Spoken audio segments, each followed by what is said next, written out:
perubahan pola pikir. Kalau masyarakat semuanya dari berbagai elemen itu sudah merubah pola pikir, yakin bahwa itu masalah sampah akan terselesaikan. Sudah dilakukan oleh Dinas Lingkungan Hidup, oke. Ini kurang masif menurut saya. Kepala daerah mengajak seluruh PNS 14.000 itu diajak bersama-sama untuk menjadi motor penggerak secara masif di lingkungannya masing-masing. Nah, kalau kita hitung di dalam konteks eksternal ekonomi, membayar retribusi, melakukan pengelolaan sampah, mengurangi untuk itu cukup kecil nilainya daripada kita membuat risikonya itu. Anda masih ikuti Prime Topic, dialog bersama DPRD Kota Semarang dengan judul Pengelolaan Sampah yang Terintegrasi. Terima kasih Anda masih menyimak diskusi kita Prime Topic bersama DPRD Kota Semarang. Baik, berikutnya kita lanjutkan diskusi kita. Saya ke Prof. Safrudin. Prof, benefit atau manfaat apa yang bisa kita dapat dan rasakan dari pengelolaan sampah ya, yang baik dan benar untuk keberlangsungan hidup ini? Ya, saya ambil masuk ke dalam teori ekonomi lingkungan. Jadi sebetulnya kan tadi sudah saya katakan bahwa infrastruktur pengelolaan sampah itu cost recovery. Salah satu keuntungan cost recovery adalah kita mengurangi biaya eksternal cost dampak yang terjadi. Kita bayangkan kalau misalnya sampah itu tidak kita kelola, kita letakkan atau kita buang di sungai misalnya. Padahal sungai itu peruntukannya di hilirnya ada untuk air bersih. Maka mau tidak mau beban yang kita berikan itu akan membengkakkan daripada PDAM. Biaya di PDAM akan semakin besar nilai pengolahannya. Semakin besar beban terhadap kita juga semakin besar. Itu satu sisi.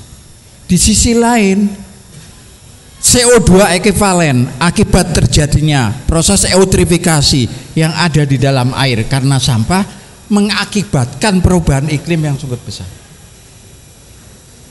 Yang itu tidak bisa dinilai di dalam vektor ekonomi. Yang kedua. Yang ketiga, dampak CO2 ekivalen semakin besar, kehidupan kita terganggu di dalam penyerapan gas oksigen. Karena apa? CO2-nya semakin banyak. Apa itu dirasakan? Apa itu tidak dipikirkan? Nah inilah yang. Nah kalau kita hitung di dalam konteks eksternal ekonomi, membayar retribusi, melakukan pengelolaan sampah, mengurangi untuk itu cukup kecil nilainya daripada kita membuat risikonya itu. Ini yang harus kita pertimbangkan. Ini sebetulnya yang perlu kita jabarkan. Itu bukan seperti di luar negeri, Pak. Tidak ada ya, di Sungai Sin di Paris itu. Begitu aku memancing, saya mendapatkan ukuran 60 sampai 80 ikan. Itu saya dengan sadar saya akan mengembalikan sendiri. Apa sebabnya? Karena dia sadar bahwa 60 sampai 80 cm ikan itu adalah subur-suburnya ikan untuk memberikan nominasi bahwa terjadinya risiko pencemaran bisa didegradasi oleh adanya pertumbuhan ikan. Kita kan enggak. Kalau perlu sampahnya dibuang semua di sungai semua. Ya, gitu. Nah ini yang harus kita pelan-pelan. Makanya saya katakan rethink, berubah pola pikir. Gitu. Ya. Belajar pola pikir apa gitu. Contoh lagi sederhana. Saya malah kebesit dengan pembicaraan dari Pak Ketua DPR. Di Jepang, anak kecil mau nyabrang itu dengan pelan dia melihat ke kanan dan ke kiri. Begitu selesai dia nyebrang, dia bukannya langsung jalan, dia duduk, dia sedikit gini, menghormati semua kendaraan jalan. Bayangkan coba, termasuk membuang sampah. Turun dari apartemen, turun dari rumah, itu anak kecil sudah menempatkan sampahnya pada tempatnya. Lah maksud saya, Mbok yo, kita itu semuanya, ya tadi itu, Saya masih ingat betul sampai dulu saya masih kecil, begitu bangun tempat tidur, bapak saya itu cuma mendelik itu sampai mendagap. Berarti spray saya harus saya bersihkan. Sekarang boro-boro aku ngomong gitu, anakku malah bengok-bengok. Lah inilah yang harus kita lakukan. Iya. Nah, terus bagaimana memberikan pemahaman kepada masyarakat kita? Saya sepakat dengan apa yang dilontarkan oleh Pak Ketua. Pak Ketua. Intensifikasi sosialisasi harus dilakukan, terutama di tingkat bawah. Ini yang harus kita lakukan. Sehingga dengan demikian peran serta masyarakat yang 5 itu bisa connect. Inilah. Jadi ibaratnya kalau diagram alir sudah tertutup benar. Tidak ada yang terpotong. Kira-kira seperti itu. Saya kira itu. Ya, baik. Matur nuwun Prof. Ke Bu Wita, Bu, dari penjabaran Pak Kadar Lusman dan Prof. Safrudin, kira-kira apa yang akan dilakukan ke depan? Kami sudah menyusun rencana induk pengelolaan sampah dan itu sudah disahkan ke dalam Peraturan Wali Kota nomor 4 tahun 2024. Itu adalah perencanaan pengelolaan sampah dari tahun 2024 sampai dengan 2044. Nah, di situ sebetulnya sudah tercantum semua bagaimana upaya pengelolaan sampah, mulai dari melakukan edukasi melalui community development, kemudian bagaimana penyediaan sarana prasarananya, kemudian bagaimana penganggarannya itu, kemudian juga siapa saja yang terlibat, itu sebetulnya sudah ada di dalam dokumen tersebut. Yang saat ini kita butuhkan adalah komitmen bersama, baik dari pemerintah dalam hal ini eksekutif, legislatif, masyarakat, akademisi, pelaku-pelaku usaha. Ini harus sama-sama, bareng-bareng, tidak bisa parsial dilakukan sendiri-sendiri. Upayanya kalau itu dilakukan bersama-sama, kami yakin masalah pengelolaan sampah di wilayah-wilayah di seluruh Indonesia dan utamanya karena kita tinggal di Kota Semarang akan terselesaikan. Tetapi memang butuh kerja bareng dengan merubah mindset sesuai dengan kewenangan kita masing-masing, merubah pola pikir. Ya. Baik, kira-kira dari beberapa hal tadi yang paling sulit adalah melakukan sosialisasi kepada masyarakat. Nah, kira-kira apa yang menjadi kendala masyarakat kita ini sehingga begitu sulitnya untuk bagaimana mengelola sampah ini di rumah tangga mereka, Bu? Ya, karena mereka mungkin karena ya kita masuk mungkin kita ini menganggap bahwa masalah sampah itu masalah yang harus diselesaikan oleh pemerintah. Jadi bukan oleh masyarakat. Itu yang kadang-kadang sering terjadi pada saat kami melakukan edukasi. Itu masih ini kan pemerintah yang belum menyediakan sarana prasarana, pemerintah yang belum maksimal memberikan pelayanan. Ya, memang kami akui kami belum maksimal. Tetapi kalau kita bareng-bareng dari masyarakat juga sudah ada upaya pengelolaan, itu kami pikir itu tidak akan terjadi. Edukasi melalui sekolah-sekolah sudah kita lakukan dan sekolah adiwiyata itu sudah masuk kurikulum pengelolaan sampah, itu masuk ke dalam kurikulum sekolah adiwiyata dari SD, SMP dan SMA. Dan kemudian pastilah dari akademisi level perguruan tinggi ini sepertinya juga banyak mendorong para mahasiswa untuk terlibat aktif di dalam pengelolaan sampah. Bahkan mungkin tulisan-tulisan teman-teman atau penelitian-penelitian teman-teman mahasiswa mulai dari untuk pembuatan tugas akhir, tesis maupun disertasi sepertinya juga banyak yang sudah mengangkat masalah pengelolaan sampah. Hanya ini tinggal yang seperti kita perubahan pola pikir. Kalau masyarakat semuanya dari berbagai elemen itu sudah merubah pola pikir, yakin bahwa itu masalah sampah akan terselesaikan. Baik, saya ke wakil rakyat. Optimis masyarakat atau warga Kota Semarang bisa berubah mindset bagaimana mengelola sampah yang benar. dari rumah. Jadi optimis harus. Ya. Tapi ini kembali lagi ya, untuk menyadarkan mereka, dan apa yang sudah dilakukan secara masif juga sudah dilakukan oleh Dinas Lingkungan Hidup. Oke, ini kurang masif menurut saya. Tapi lebih baik, ya ini saran dan masukan ke pemerintah Kota Semarang saja. Ya.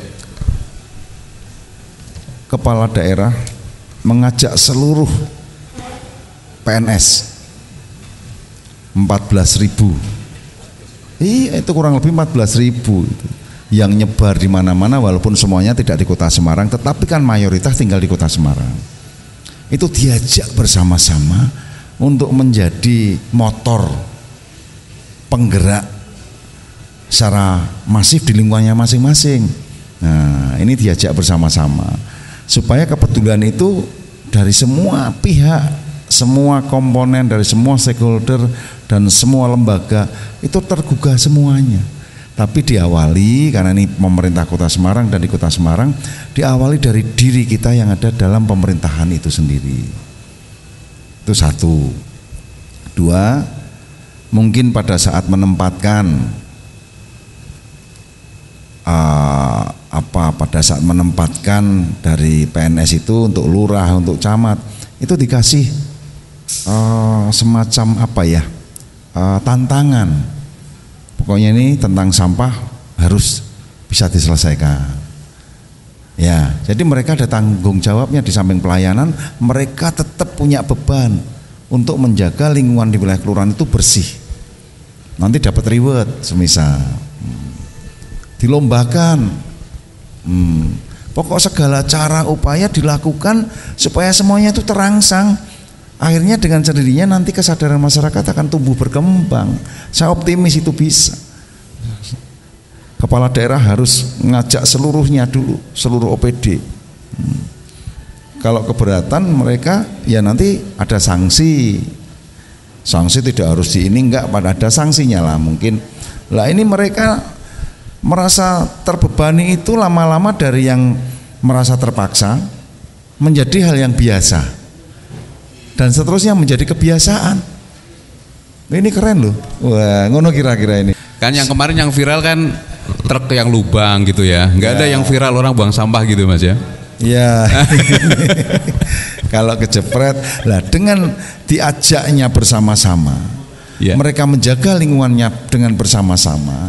Insya Allah nanti orang-orang yang akan membuang sampah di tempat orang lain itu akan kejepret, akan kena kamera. Nah itu baru diviralkan.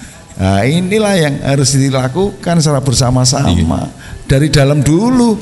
Dan kita tutup di segmen ini dengan closing statement dari masing-masing narasumber kita. Saya mulai dulu dari Bu Arwita, Kepala Dinas LH Kota Semarang. Monggo Bu Arwita.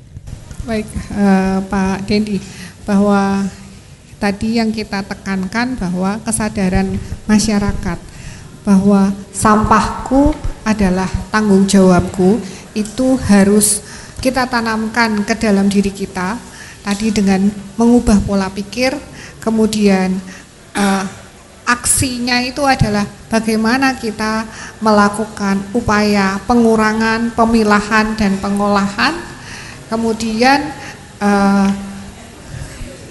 setelah itu tentunya bisa mendapatkan pola hidup yang bersih dan sehat.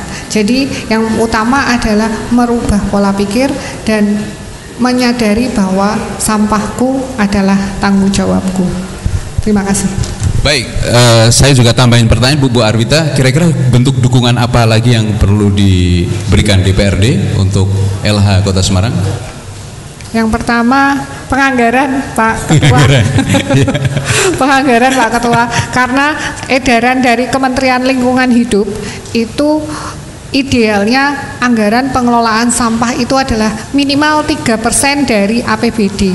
Kalau APBD kita mungkin 6 triliun, maka 200 miliar itu hanya untuk pengelolaan sampah. Sampah. Jadi 180 miliar itu hanya untuk pengelolaan sampah. Iya. Belum termasuk kegiatan lingkungan hidup yang Iya. lainnya. Nah, ini kita belum sampai ke Kayaknya sana. harus bikin dinas sendiri deh. Ini kemarin sesuai dengan edaran Menteri LH, Bapak. Baik. Matur nuwun Bu Arwita. Berikutnya Prof Safrudin, monggo Prof. Ya.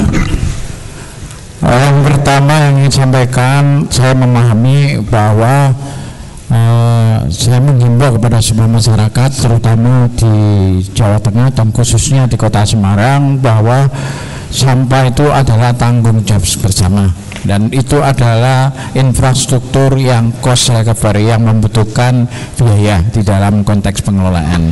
Itu yang pertama. Yang kedua, kita menyelesaikan sampah itu tidak hanya selesai pada aspek kelembagaan, aspek teknis maupun aspek peraturan daerah dan juga aspek finansial, tapi juga merupakan bentuk wujud tindakan daripada action daripada community development. Community development adalah panjenengan semua, baik secara personal maupun secara kelembagaan, yang menghasilkan sampah. Itu.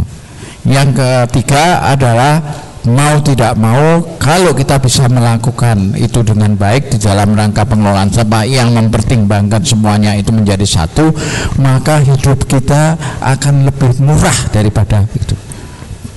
Masih banyak pengeluaran keuangan di luar itu yang harusnya memang dibebankan kepada tidak dibebankan pada semua sumber timbulan, namun akibatnya yang harusnya disubsidi semakin berkurang kalau kita tidak melakukan pengelolaan sampah dengan bagus.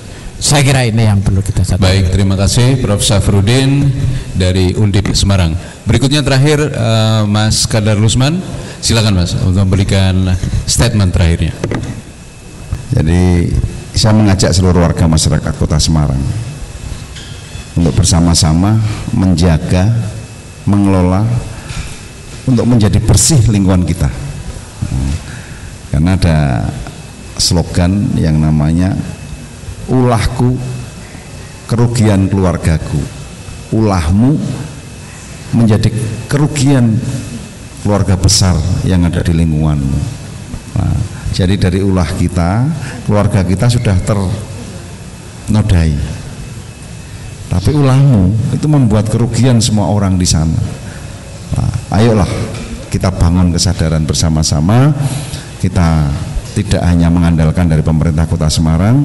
Pemerintah Kota Semarang insya Allah nanti akan memberikan perhatian khusus terhadap pengelolaan sampah di Kota Semarang. Jadi sekali lagi saya mengajak seluruh warga masyarakat Kota Semarang yang semula berat untuk melakukan sesuatu yang baik tentang sampah, mudah-mudahan dari yang berat merasa terpaksa. Nah, kalau sudah merasa terpaksa, mudah-mudahan menjadi terbiasa. Nah, inilah yang harus kita kampanyekan terus supaya keinginan, kemudian harapan, impian Kota Semarang menjadi kota yang indah, bersih dan sehat. Itu yang bisa kami sampaikan. Mantap, luar biasa. Harapan kita semua bahwa di tempat kita juga akan menjadi zero waste, itu akan segera tercapai dan semua sampah akan terangkut sampai ke tempat pengolahan dan bisa mengurangi produksi sampah di dalam tempat kita sendiri. Itu menjadi harapan kita bersama. Baik, terakhir saya ucapkan terima kasih untuk narasumber kita, Pak Kadar Lusman, Ketua DPRD Kota Semarang, Prof Safrudin dari Teknik Lingkungan Hidup Undip Semarang, dan juga Ibu Arwita Mawarti, Kepala Dinas Lingkungan Hidup Kota Semarang. Saya Dendi Ganda, kita akhiri dialog kita kali ini dan sampai ketemu di Prime Topic edisi berikutnya. Matur nuwun, wassalamualaikum warahmatullahi wabarakatuh. Demikian baru saja Anda ikuti dialog bersama DPRD Kota Semarang dengan judul Pengelolaan Sampah yang Terintegrasi, disiarkan dari lobi Hotel Quest, Jalan Pelampitan nomor 37-39 Semarang. Terima kasih dan sampai ketemu di Prime Topic edisi berikutnya.